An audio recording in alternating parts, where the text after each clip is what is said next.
நாடு முழுவதும் பல குற்ற சம்பவங்கள் நடந்துக்கிட்டு தான் இருக்கு. காவல்துறையினரும் விசாரிச்சுக்கிட்டு தான் இருக்காங்க. அது மாதிரியான பல குற்ற சம்பவங்களின் தொகுப்பு தான் நிகழ்தகவு.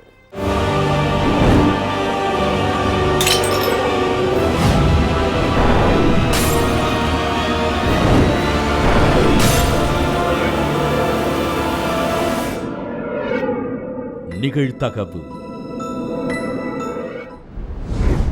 கணவரும் மகனும் வெளியே சென்று விட்டதால் வீட்டில் தனியாக இருந்த பெண் திடீரென ஒலித்த காலிங் பெல். கதவை திறந்து பார்த்தபோது அதிர்ச்சி. பெண்ணின் முகத்தில் ஸ்ப்ரே அடித்து தங்கச் செயினை பறித்து சென்றது யார், கைவரிசை காட்டியது யார் என தெரிந்ததும் நகையை இழந்த பெண் கண்ணீர் சிந்தியது ஏன், நடந்தது என்ன?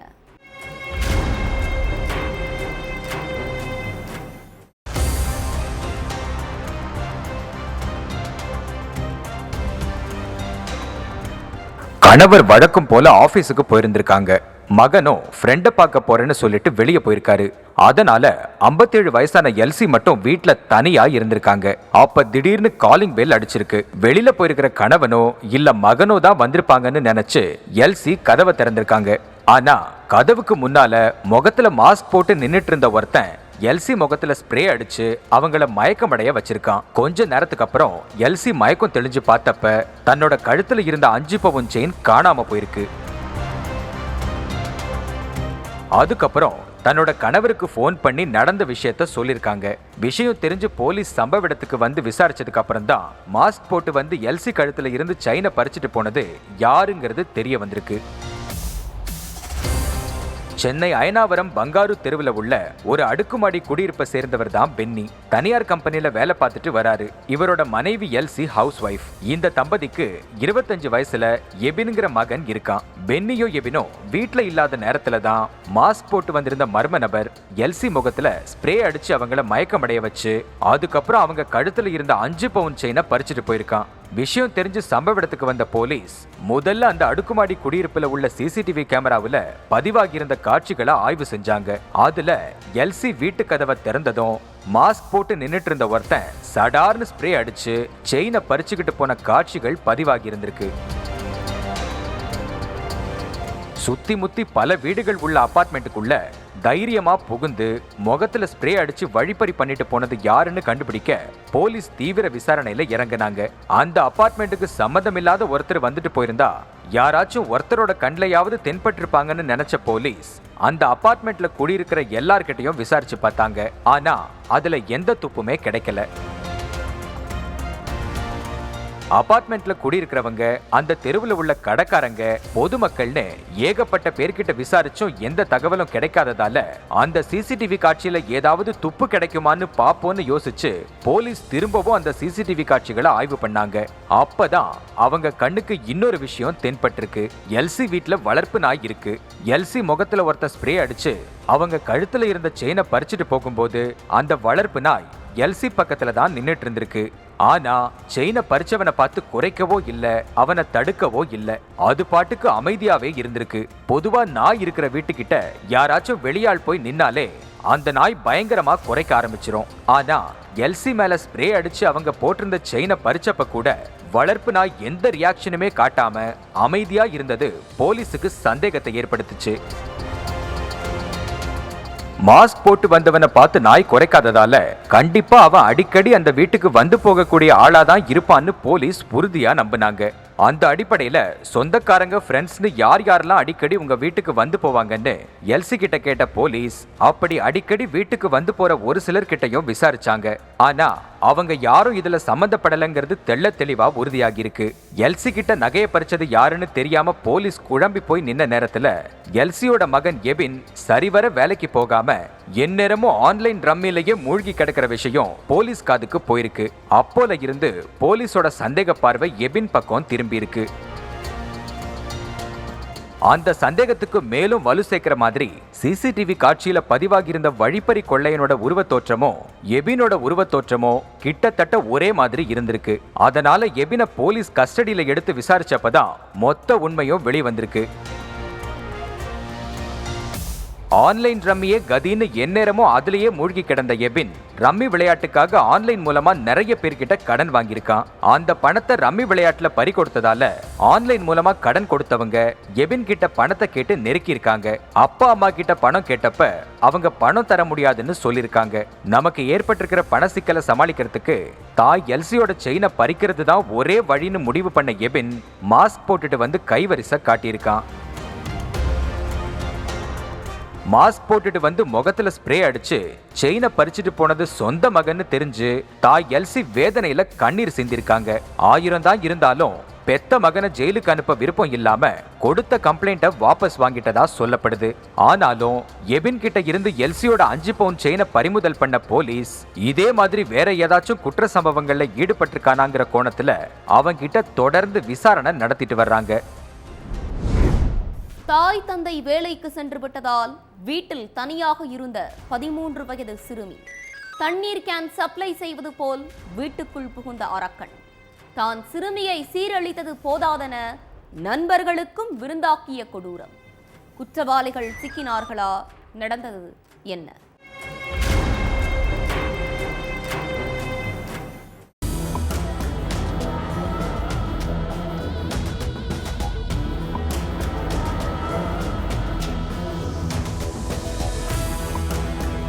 சென்னை பல்லாவரம் பக்கத்துல உள்ள பொழிச்சலூரை சேர்ந்த 13 வயசு சிறுமி அங்க உள்ள ஒரு ஸ்கூல்ல 8ஆம் வகுப்பு படிச்சுட்டு வராங்க. அப்பாவும் அம்மாவும் வழக்கம் போல வேலைக்கு போயிருக்காங்க. ஸ்கூல் லீவுங்கிறதால சிறுமி மட்டும் வீட்டுல தனியா இருந்திருக்காங்க. அப்போ அந்த வீட்டுக்கு தண்ணி கேன் போட போன சிறுவன் வீட்டுல சிறுமி மட்டும் தனியா இருக்கிறத கவனிச்சு நைஸா பேச்சு கொடுத்திருக்கான். சிறுமியுடைய அப்பா ஒரு நாள் சாயங்காலம் தண்ணி கேன் போட சொல்லி சொன்னப்போ வேணும்னே மறுநாள் காலை வரைக்கும் தண்ணி கேன் போடாம அவங்க வேலைக்கு போனதுக்கு அப்புறம் சிறுமி மட்டும் தனியா இருக்கிற நேரம் பார்த்து தண்ணி கேன் போடுற சாக்குல வீட்டுக்குள்ள போயிருக்கான் அந்த சிறுவன். முதல்ல சிறுவனுடைய பேச்ச சிறுமி கண்டுக்காம இருந்தாலும் நாளடைவுல சிறுவனுடைய விஷம பேச்ச நம்பி இருக்காங்க. நண்பர்களா பேசி பழக ஆரம்பிச்ச கொஞ்ச நாள்லயே அந்த சிறுவன் சிறுமி கிட்ட லவ்வ ப்ரப்போஸ் பண்ணிருக்கான். வயசு கோளாறுல அந்த சிறுவன் யார் எப்படிப்பட்டவன் எதுவுமே தெரியாம சிறுமியும் சிறுவனை காதலிச்சதா சொல்லப்படுது. காதலர்களா மாறினதுக்கு அப்புறம் சிறுமி கிட்ட பாலியல் ரீதியா அத்துமீறி இருக்கான் சிறுவன். தான் அத்துமீறினது மட்டுமில்லாம சிறுமி வீட்டுல தனியா இருந்த நேரத்துல தன்னுடைய நண்பர்கள் 10க்கும் மேற்பட்டோரை சிறுமியோட வீட்டுக்கு அழைச்சிட்டு போயிருக்கான்.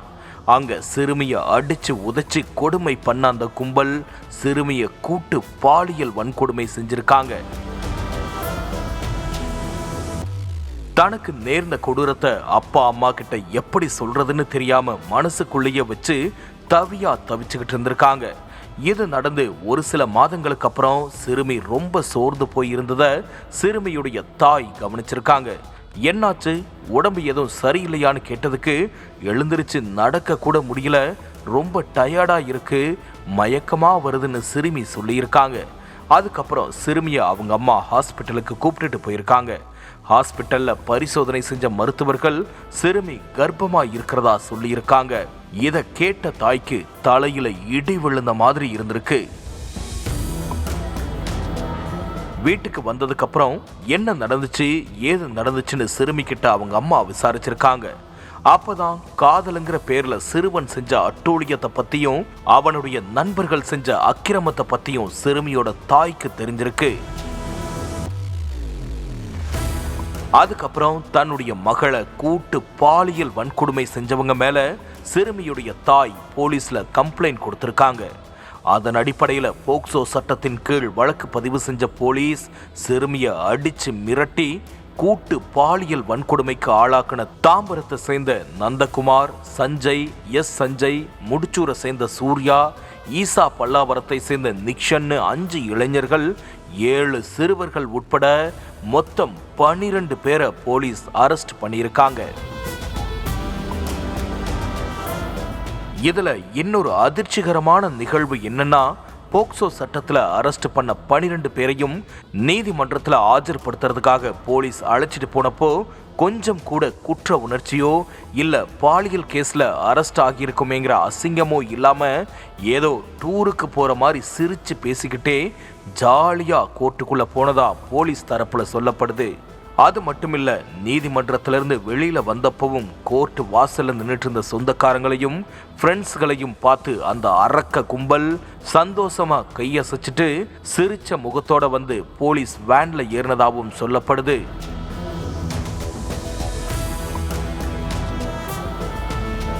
பன்னிரண்டு பேரையும் ஜெயிலில் அடைக்கிறதுக்கு முன்னாடி அவங்களுடைய உடல் நிலையை பரிசோதனை பண்றதுக்காக அரசு மருத்துவமனைக்கு போலீஸ்காரங்க அழைச்சிட்டு போனாங்க.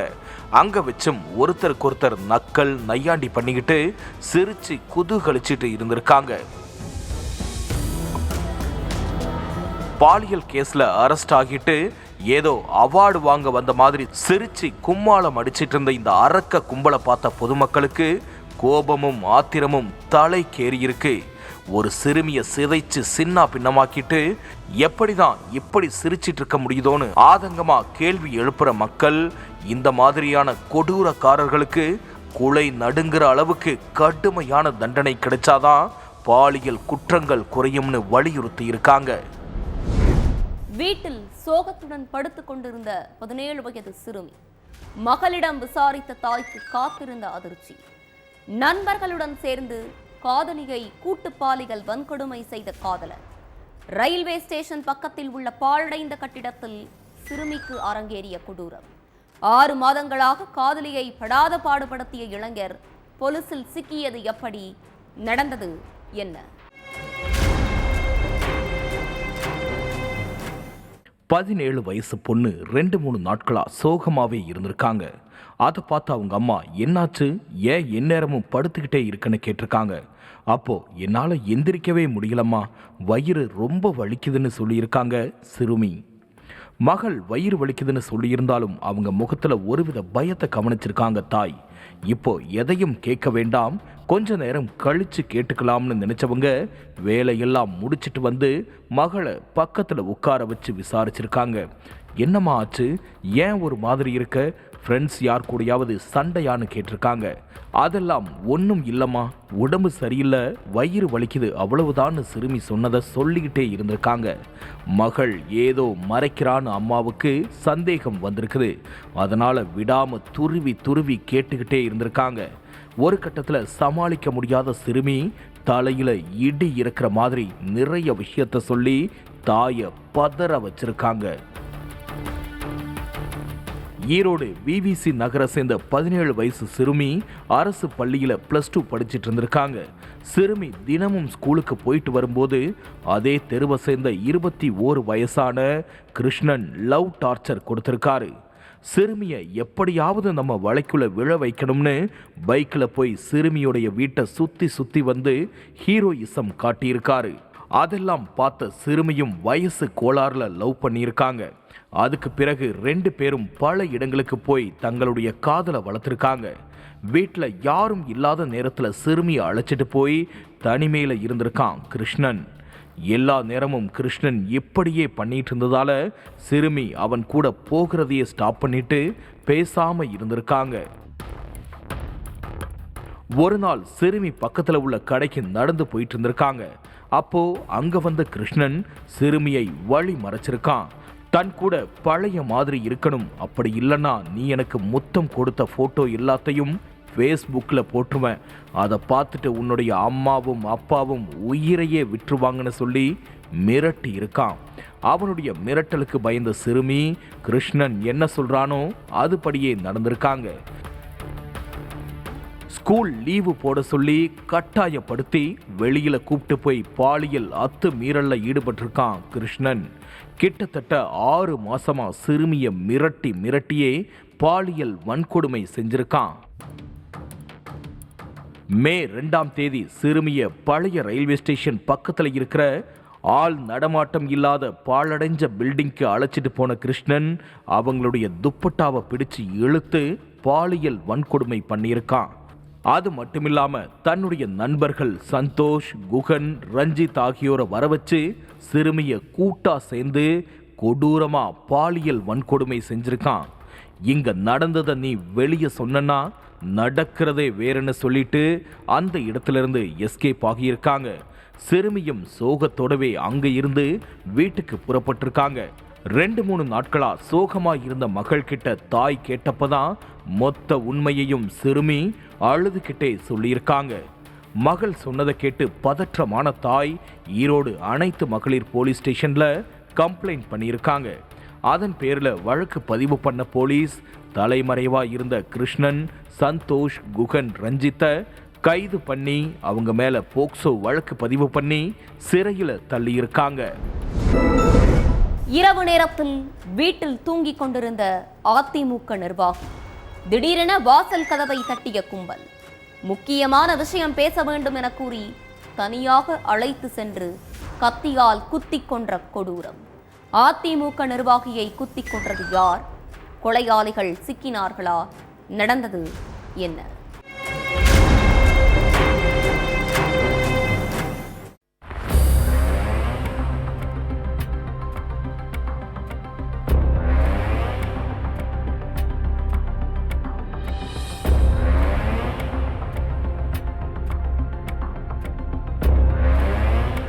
பல வீடுகள் இருக்கிற தெருவுல நின்று 4 பேர் கத்தி கூப்பாடு போட்டுட்டு இருந்திருக்காங்க. குடிச்சிட்டு போதையில கத்திட்டு இருக்காங்கன்னு நினைச்சு அக்கம் பக்கத்துல உள்ளவங்கெல்லாம் பேசாம இருந்திருக்காங்க. ஆனா கொஞ்ச நேரத்துக்கு அப்புறம் ஒருத்தர் கத்தி கதற சத்தம் பலமா கேட்டிருக்கு. அந்த சத்தத்தை கேட்டு பக்கத்துல இருந்தவங்க எல்லாரும் ஓடி போய் பார்த்திருக்காங்க.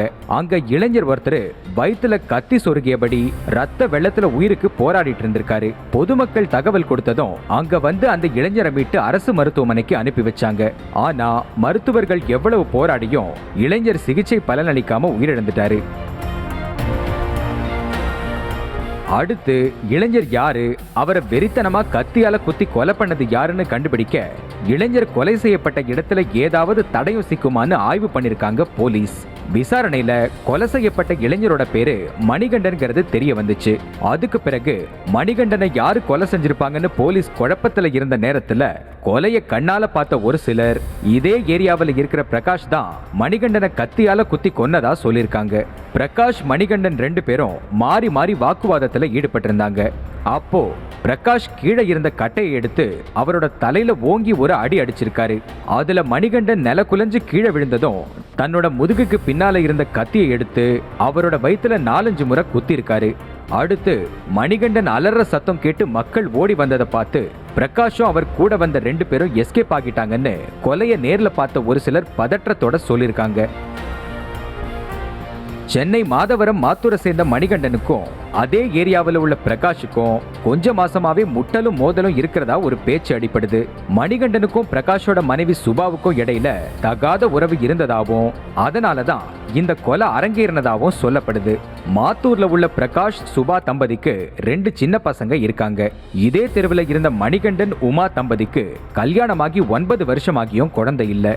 வெல்டிங் வேலை பார்த்துட்டு இருந்த பிரகாஷ் அடிக்கடி வேலை விஷயமா வெளியூருக்கு போயிடுவாராம். அப்ப சுபாவும் பசங்களும் மட்டும்தான் வீட்டுல இருந்திருக்காங்க.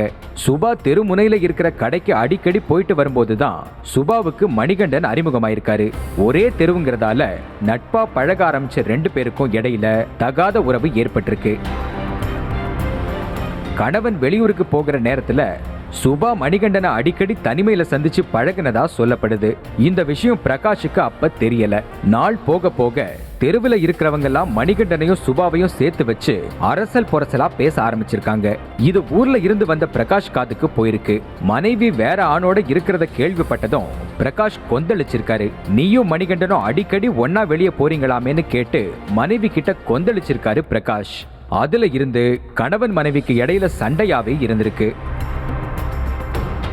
மனைவி மணிகண்டன் கூட தகாத உறவுல இருக்கிறது தெரிஞ்சதும் மதுவுக்கு அடிமையாகி இருக்காரு. தினமும் குடிச்சிட்டு வந்து சுபாவை கண்மூடித்தனமா அடிச்சு துன்புறுத்தி இருக்காரு. எப்பவோ மது போதையில இருந்த பிரகாஷ் மனைவியா ஆசைக்கு இணங்க சொல்லியிருக்காரு. அதுக்கு சுபா மறுப்பு தெரிவிச்சிருக்காங்க. ஓ, மணிகண்டன் கூட உறவுல இருக்கிறதால என் கூட நெருங்க மாட்டேங்கிறியான்னு கேட்டு சுபாவை பேசக்கூடாத வார்த்தைகளை பேசியிருக்காரு பிரகாஷ். கணவன் டார்ச்சரை தாங்க முடியாம சுபா தன்னோட அம்மா வீட்டுக்கு போயிட்டாங்க. மாமியார் வீட்டுக்கு போய் மனைவி கிட்ட கால்ல விடாத குறையா வீட்டுக்கு வர சொல்லி கெஞ்சிருக்காரு பிரகாஷ்.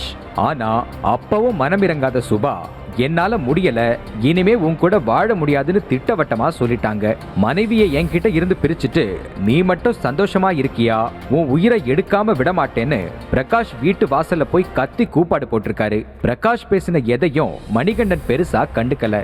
சம்பவம் நடந்த அன்னைக்கு நைட்டு ஃப்ரெண்ட்ஸோட சேர்ந்து மணிகண்டனை தீர்த்து கட்ட பிளான் போட்டிருக்காரு. அது மாதிரியே எல்லாரும் தூங்கிட்டு இருந்த நேரத்துல குடிபோதையில மணிகண்டன் வீட்டுக்கு போய் கதவை தட்டியிருக்காரு பிரகாஷ். கூட 2 ஃப்ரெண்ட்ஸும் போயிருக்காங்க. இந்த நேரத்துல யாரு வீட்டு கதவை தட்டுறாங்கன்னு மணிகண்டனும் டோரை ஓபன் பண்ணிருக்காரு.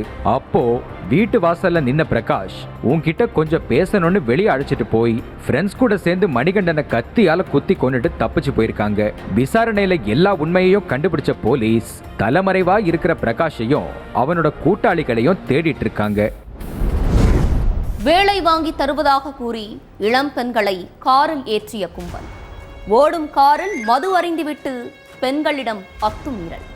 தடுத்த 19 வயது இளம் பெண்ணை காரில் இருந்து தூக்கி வீசிய கொடூரம். பின்னால் வந்த மற்றொரு வாகனம் ஏறி இறங்கியதில் பரிதாபமாக உயிரிழந்த இளம்பெண். மற்றொரு இளம்பெண்ணை காருக்குள் வைத்தே சிதைத்து சின்னாபின்னமாக்கிய அரக்கன்கள். குலை நடுங்க வைக்கும் பகீர் சம்பவத்தின் பின்னணி என்ன?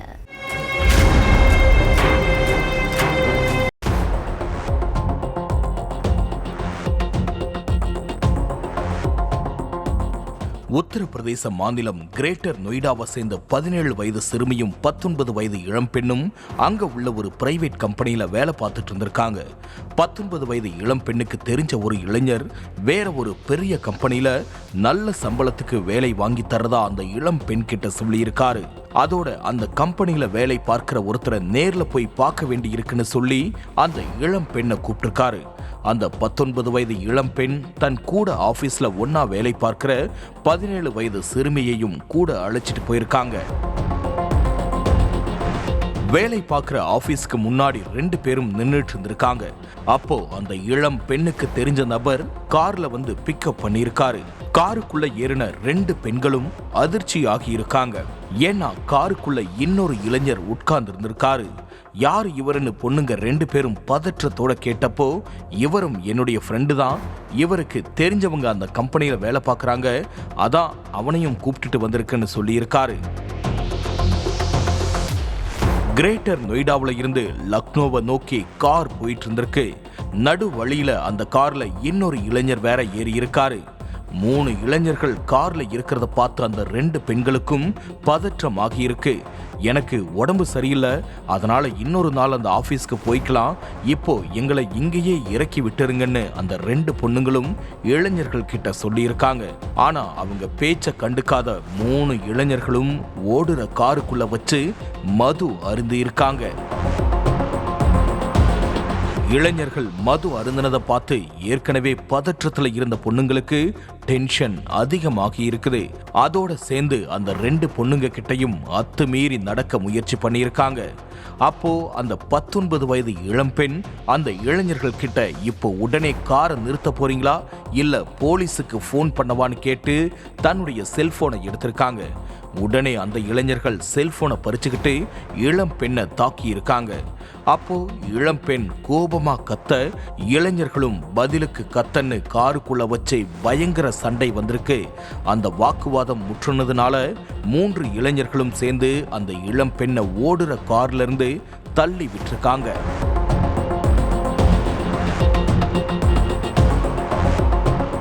இதெல்லாம் நடந்தது மீரட் புலந்தர் சாகர் தேசிய நெடுஞ்சாலையில வச்சு. தேசிய நெடுஞ்சாலைங்கிறதால ரோட்ல விழுந்த இளம்பெண் மேல பின்னாடி வந்த மற்றொரு வாகனம் ஏறி இறங்கியிருக்கு. இதுல சம்பவ இடத்திலேயே அந்த இளம்பெண் உயிரிழந்துட்டாங்க.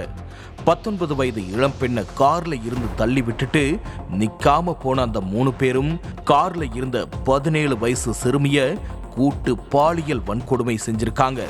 கிட்டத்தட்ட 100 கிலோமீட்டர் தூரம் காரை நிறுத்தாம ஓட்டிக்கிட்டு காருக்குள்ள வச்சே 3 பேரும் அந்த அப்பாவி சிறுமியை மாறி மாறி சிதைச்சு சின்னா பின்னமாக்கி இருக்காங்க. அதுக்கப்புறம் அந்த 3 பேரும் போதையில மயக்கம் அடைஞ்சதால அந்த சிறுமி அவங்க கிட்ட இருந்து தப்பிச்சு குர்ஜா நகர் போலீஸ் ஸ்டேஷனுக்கு போய் நடந்ததை சொல்லியிருக்காங்க. அதுக்கப்புறம் போலீஸ் நடத்தின விசாரணையில கிரேட்டர் நொய்டாவை சேர்ந்த சந்தீப், அமித், காசியாபாத்தை சேர்ந்த கௌரவ் ஆகிய 3 பேரும் தான் இந்த கொடூர செயல்ல ஈடுபட்டிருக்கிறது தெரிய வந்திருக்குது. அதுக்கப்புறம் அந்த 3 இளைஞர்களும் புலந்த் சாகர் பகுதியில பதுங்கி இருக்கிறதா போலீஸுக்கு தகவல் வந்திருக்குது. அதன் அடிப்படையில அங்க போன போலீஸ் மேல 3 பேரும் துப்பாக்கி சூடு நடத்தி தப்பிச்சு போக பார்த்திருக்காங்க. அப்போ போலீஸும் பதிலுக்கு துப்பாக்கியால சுட்டதுல சந்தீப் மற்றும் கௌரவுடைய காலில் குண்டு பாஞ்சிருக்கு. குண்டு பட்டதுல அந்த 2 பேரும் சம்பவ இடத்திலேயே சுருண்டு விழுந்திருக்காங்க. அதுக்கப்புறம் அவங்க 2 பேரையும் பிடிச்சு ஹாஸ்பிட்டல்ல அட்மிட் பண்ணியிருக்காங்க. அமித்தையும் போலீஸ் மடக்கி பிடிச்சு அரெஸ்ட் பண்ணிட்டாங்க. ஓடுற கார்ல இருந்து இளம் பெண்ணை தள்ளி விட்டு கொன்னதோட 17 வயசு சிறுமிய கூட்டு பாலியல் வன்கொடுமை செஞ்ச சம்பவம் பெரும் அதிர்ச்சியை ஏற்படுத்தி இருக்கு. ஒவ்வொரு குற்றங்களின் முடிவும் சட்டத்தின் கையில். விசாரணை தொடரும். பார்க்கலாம் அடுத்த நிகழ்தகவல்.